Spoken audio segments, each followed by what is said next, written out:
नमस्कार दोस्तों, स्वागत है हमारे YouTube channel study of defence पर। दोस्तों, आज की इस वीडियो में हम बात करने वाले हैं Indian air force result enrolment list और न्यू वैकेंसी के डिले होने का कारण क्या है और कुछ ऐसे फैक्ट जो हमें एक नोटिस प्राप्त हुआ। आइए उस नोटिस को पढ़ते हैं और क्या हमारे इस नोटिस के आधार पर हम एक्सपेक्ट कर सकते हैं, उन सारे बातों को समझते हैं। वीडियो को फुल आवाज़ कीजिएगा ताकि आपको सब बात समझ में आ सके। चलिए नोटिस पर ही चलते हैं, क्या नोटिस का माजरा है देखिए। एक नोटिस वायरल हो चुका है आपके सामने और इस नोटिस में लिखाया गया है कि your batch is schedule from July to December, अर्थात जुलाई हो गया आपका 8वां महीना, 8वां, 9वां, 10वां, 11वां, 12वां, मतलब कह सकते हैं कि आपका for initial training, basic training जिसको कहते हैं, 2021 बैच का मतलब जिसका एनरोलमेंट लिस्ट पेंडिंग पड़ा हुआ है, उसका जो शेड्यूल है आपका ट्रेनिंग का, वो जुलाई से दिसंबर बताया जा रहा है।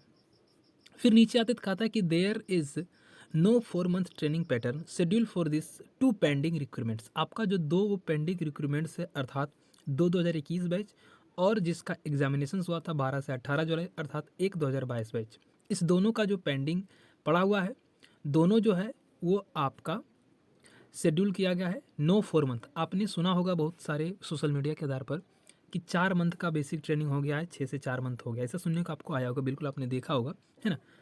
तो इसमें बताया जा रहा है कि दो जो पेंडिंग हमारा जो रिक्रूटमेंट्स है, दो जिसको कह सकते हैं कि अगस्त 2021 बैच और एक 2022 बैच, इसमें किसी प्रकार का 4 मंथ का ट्रेनिंग नहीं होने वाला है, अर्थात 6 मंथ का हमारा इनिशियल ट्रेनिंग होगा, ठीक है।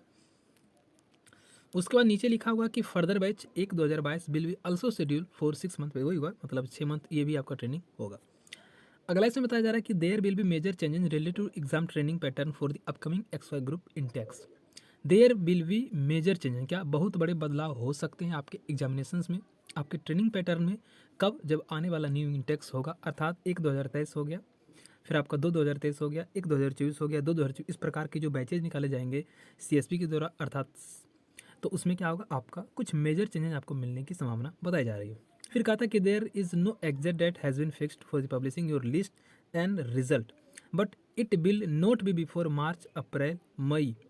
इसका मतलब ये हुआ कि अभी कोई एग्जैक्ट डेट आपको नहीं बताया जा सकता है कि आपका लिस्ट और रिजल्ट कब पब्लिश हो सकती है बिफोर मार्च, अप्रैल और मई, अर्थात मार्च, अप्रैल और मई में आपका कुछ नहीं आने वाला, ऐसा इस नोटिस में बताया जा रहा है। You both have to wait for 3 more month, आपको क्या करना है, इस दोनों के लिए आपको 3 मंथ से ज़्यादा वेट अभी और करना पड़ेगा। चलिए भैया आगे बढ़ते और क्या बताया जा रहा है, अभी पूरा खंडन करते क्या इसकी सच्चाई है। New vacancy abated candidates will have to wait for a long time, जो न्यू कैंडिडेट्स है जिसका न्यू वैकेंसी का वेटिंग कर रहे हैं, उसको और थोड़ा लंबा वेटिंग करना पड़ेगा। Even there will be no examination in 2022, कहा जा रहा है कि 2022 में किसी प्रकार का एग्जामिनेशन कंडक्ट नहीं होगा।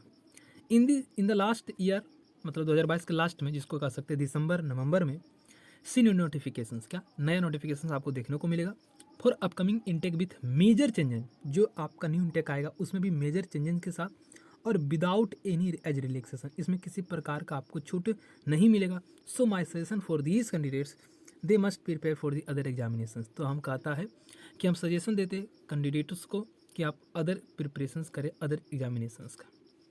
अब आपके दिमाग में चीज़ चल रहा हो, क्या ये नोटिस सही है?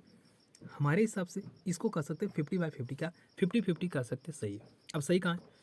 सबसे पहली बात तो सही मैं इसको यह मानूंगा कि ऑलरेडी सीएसबी के मतलब एयरफोर्स को दो बैचेस पेंडिंग पड़ा हो, एक 2021 बैच, एक 2022 बैच, तो न्यू वैकेंसी का तो अभी बात नहीं आ सकती है, क्योंकि जब तक दो बैच आपका जब तक वो रनिंग नहीं करेगा, पिछला बैच खत्म नहीं होगा, फिर एक 2022 बैच का रनिंग स्टार्टिंग, मतलब एक 2021 बैच और एक 2022 बैच, दोनों पेंडिंग पड़ा हुआ, तो और दोनों का जो नोटिफिकेशन आया था वो 6 मंथ ट्रेनिंग के आधार पर आएगा, तो 4 मंथ का इसमें किसी प्रकार का बात होता ही नहीं, ठीक है। एक बात आपको क्लियर हो गई।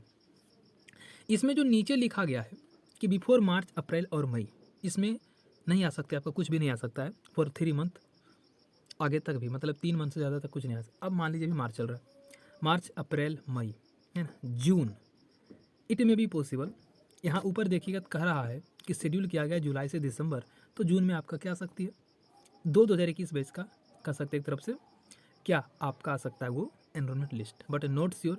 हम इस पर 50/50 इसलिए बोल रहे हैं क्योंकि यहाँ पर यदि नीचे आते हैं तो कोई भी ऑफिशियली एक शब्द नहीं बोल सकता है कि आप दूसरे एग्जाम की तैयारी कीजिए, इसको छोड़ दीजिए, ऐसा कोई भी कह सकते हैं कि कोई भी आपका संस्थान नहीं बोल सकता, मतलब कह सकते हैं कोई भी अथॉरिटीज़ में नहीं बोल सकते हैं ना, कि न्यू वैकेंसी अवेलेबल करने, बिल्कुल सही बात है, न्यू वैकेंसी अभी लेट होगा क्योंकि 2 केस इसमें पेंडिंग पड़ा हुआ है। 2 जो केस मतलब 2 इंटेक के पेंडिंग पड़ा हुआ, तो कैसे न्यू वैकेंसी का बात हो सकती है। और एज रिलैक्सेशन तो हमें भी लग रहा है नहीं मिलेगा, बट नॉट श्योर, मिल जाए तो अच्छे स्टूडेंटों को फिर से मौका मिलेगा। जिसका लास्ट अटेम्प्ट था उसको भी मौका मिलेगा। हम तो ईश्वर से चाहते हैं कि उसको नोटिफिकेशन जल्दी आए, उसको मौका मिले, अपनी जो उसका प्रिपरेशन उसको दिखा सके। लेकिन इसमें बताया, अब देखिए यहाँ पर लिखा हुआ है एक पॉइंट की, कैंडिडेट्स, क्या candidates they must be prepare for other examination. हम अदर एग्जामिनेशन की बात यहाँ पर तो नहीं कर सकते, ऐसा तो पिछली बात नहीं आ सकते ना। तो ये जो नोटिस है हमारे हिसाब से 50-50 इसलिए ले रहे हैं क्योंकि इसमें कुछ बात सही है और कुछ बात क्या इसमें कह सकते हैं गलत तो नहीं है, बट अपने आधार पर बनाया जा सकता है ना। तो मैंने आपको ये अपडेट देना था। ये अपडेट एक नोटिस हमारे पास आया था, मैंने सोचा चलो आपको भी अपडेट दे दो क्या इस नोटिस का रियलिटी है और क्या हम आई। तो आप होप अपने सब फैक्ट को समझ गए होंगे। और जब भी अभी भी कोई दिक्कत है इस नोटिस से रिलेटेड या तो किसी भी तमाम एग्जामिनेशन से अपडेट तो चैनल को सब्सक्राइब कर लीजिएगा, बेल आइकन को हिट कर लीजिए और अपडेट पाने के लिए कमेंट जरूर करें किस एग्जामिनेशन को अपडेट चाहिए। मिलते हैं, तब तक के लिए जय हिंद।